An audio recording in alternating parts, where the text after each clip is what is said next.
Abban folytatva ezt a bibliai idézetet, ez a kincs pedig az, hogy a sötétségből, vagy a sötétségben világosság ragyog.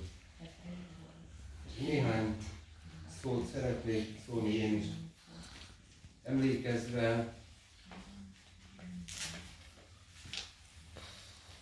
arra gondoltam most például, hogyha halljuk azt a szót, hogy kincs egy mondatban, hogy mi egyébre fókuszáljunk, és arra, hogy megtudjuk, hogy mi ez a kincs, megtudjuk, hogy jutunk el hozzá,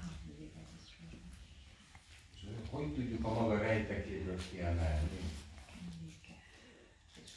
Így működnek a kincsvadászok.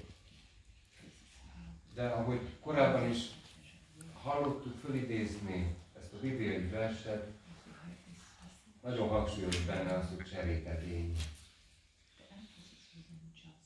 És valóban a Szentírásban a cserépedény, vagy az, ami cserépből van, nagyon gyakran úgy jön elő, mint ami porrékony, ami törékeny.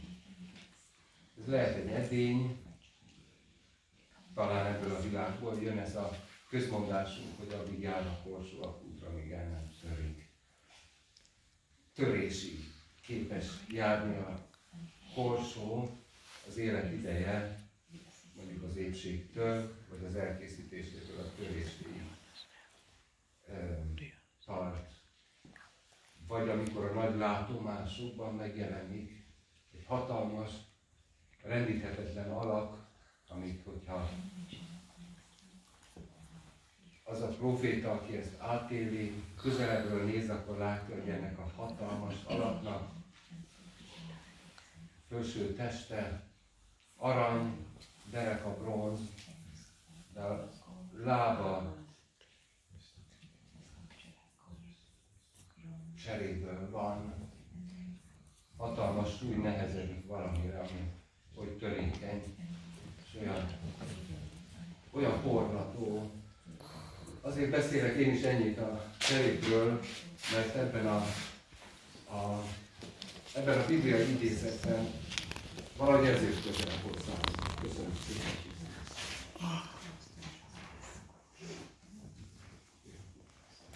Megmondom, hogy miért. Nem csak az izgat engem mindig, hogy valahogy a kincsnek olyan a formája, amilyen maga a cserépedény is. A cserépedény kincset rejt, akkor a kincs valahogy idomul a cserépedény formájához. Ez az egész. De ami most különösen foglalkoztatott, az, hogy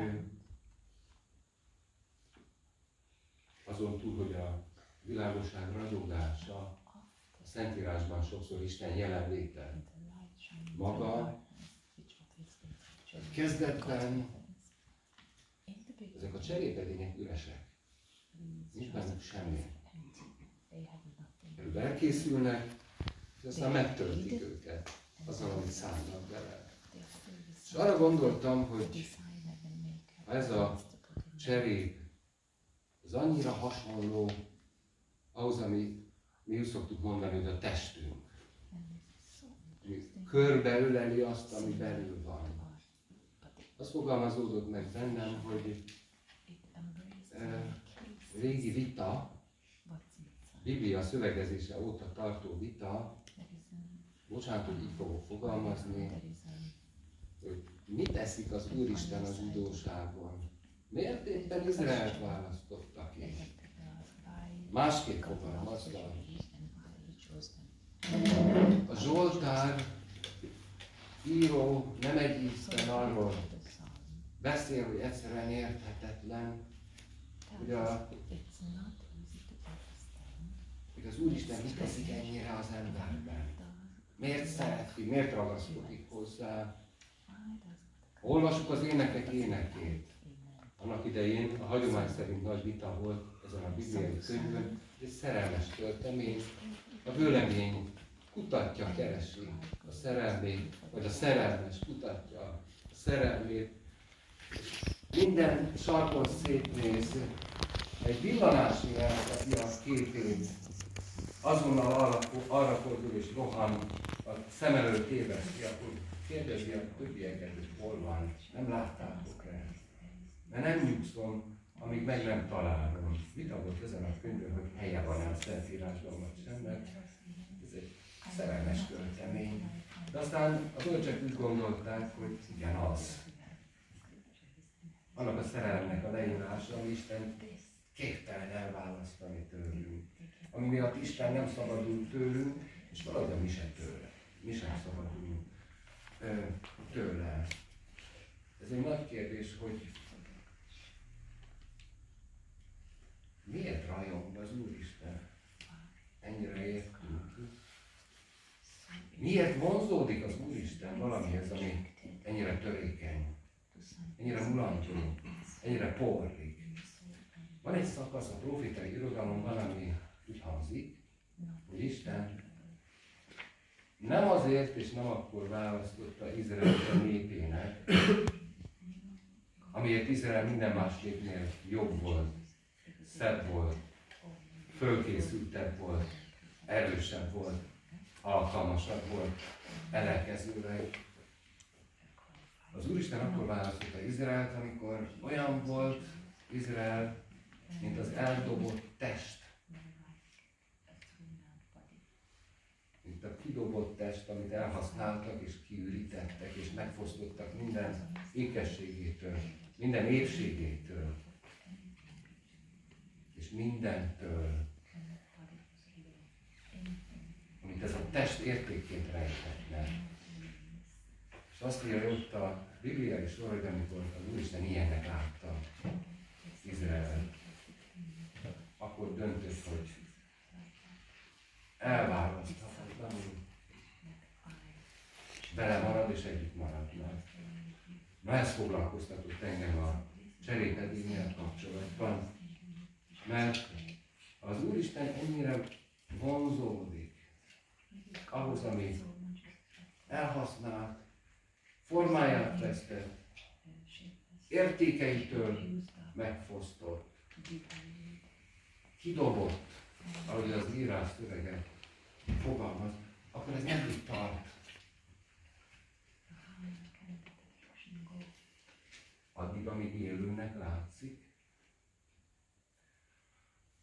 A Szentírás olvasva Jézussal kapcsolatos szövegeket látjuk belőle, hogy Jézus nem csak hiszi, de sokszor beszél is a maga módján a test feltámadásáról, illetve Pál apostolnál is ez egy központi tétel, a test feltámadása.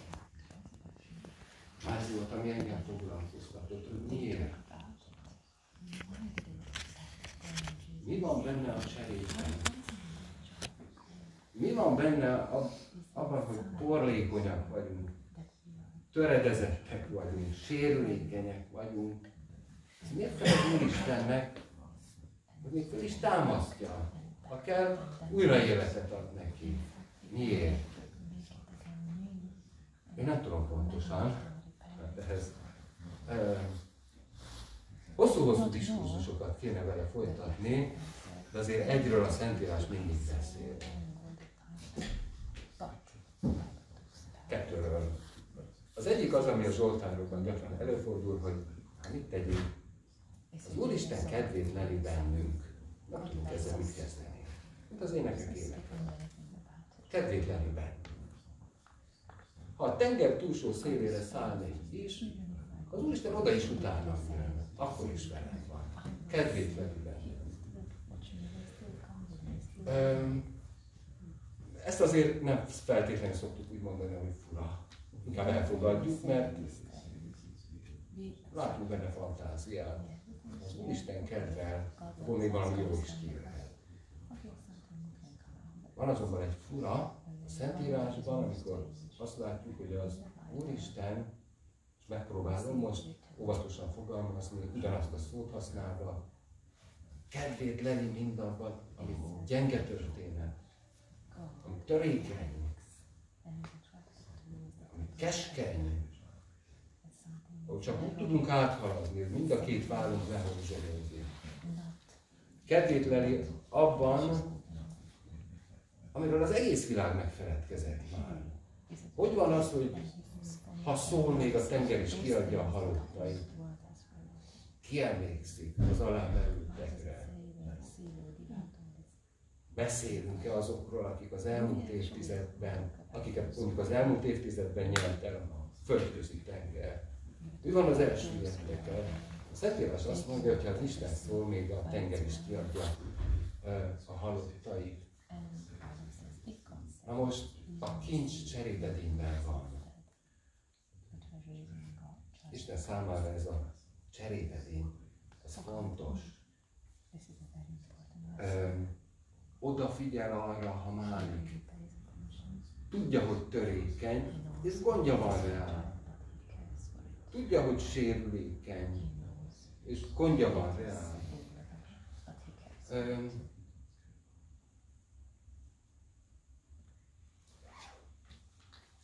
Pedig én is azt gondolnám, hogy amire az Úristennek leginkább gondja van, az mindig a kincs.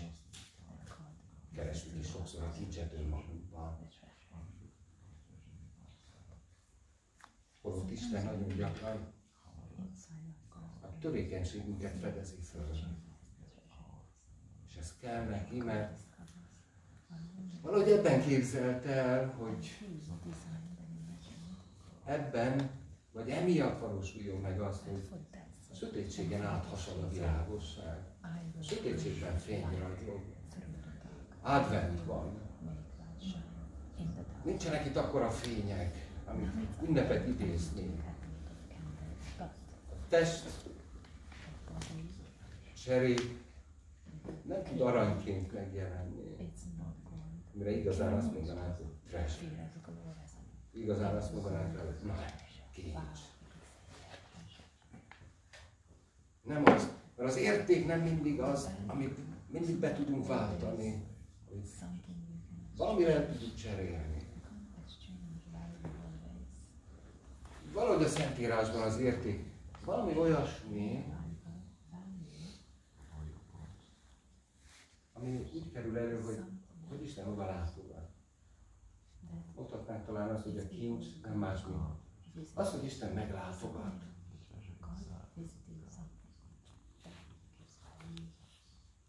Miközben porlunk, miközben cserép vagyunk, és miközben észrevesszük, hogy a lábaink vannak cserépből, és nehezen bírják a súlyt, ami rá nehezedik.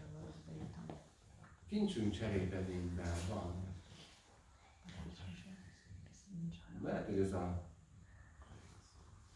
Lehet, hogy a kincs, amire legalábbis én nem nagyon tudok másképp gondolni, mint az, hogy mit lehet érte szerezni, mire lehet beváltani. Kincs, amit birtoklunk.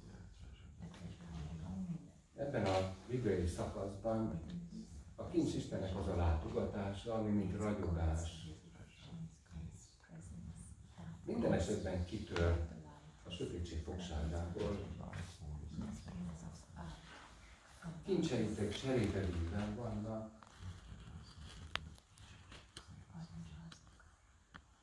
Valahogy ez a kincs történet, bocsánat, hogy így fogalmazom, számomra most úgy áll össze. Istennek különös gondja van rá, hogy meglátogasson, és hosszan időzzön amellett, ami por, ami hang, ami cserép, ami törékeny, de a kincset mégis alakká teszi, megfoghatóvá teszi. Ugyanis Isten látogatása mindig élettapasztalat, mindig életélmény, mindig megfogható, mert mindig megragad. Mindig vonz, meg mindig elragad. Így emlékezzünk most Klári mamára. Tudjunk róla, hogyha azt mondja Jézus a vízben, hogy nagyobb öröm van a mennyben egy megtérő bűnösön és öröm igazon, Tudjunk róla, hogy Rádi mama most tér megtért, és az Úristen hosszan időzik vele. És ne felejtsük el, én legalábbis így szoktam ezt fogalmazni, jelenleg így állt össze bennem, hogy Isten számára nincsen két világ. Ha ölelik Klári mamát, egyidegileg ölel minket is. És ha ez így van, nem tud külön ölelni.